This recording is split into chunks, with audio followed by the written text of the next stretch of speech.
धमकी दे हो मारे खुशी के सिख सरदार में जोई तो माराई जहिया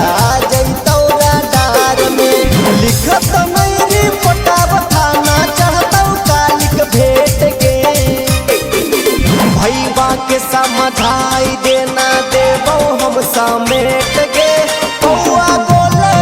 ये पगली हाथों ना सलेट के कौआ बोले ये हमर हाथों ना सलेट के कौआ बोले ये हमर हाथों ना सलेट के कौआ बोले ये हमर हाथों ना सलेट के हाथों ना सलेट के जंगल के चीता हियो माफिया के बोस के नेता विधायक जतना हम तो सब दोस्त के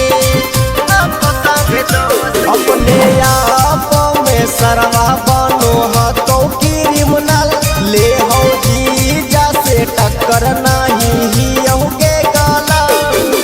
सीधे मरबो घर में घुस के करबो नहीं लेट के भईबा के समझाई देना देवो हम समेट के गाया ना बाता पगली हाथों ना सलेट के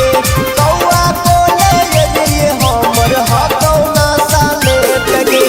कौआ बोले ये हमर हाथों ना सलेट के हाथों ना सलेट के गाया ना बाता पगली हाथों ना सलेट के जितना सीधा लागो हियो नहीं शरीफ के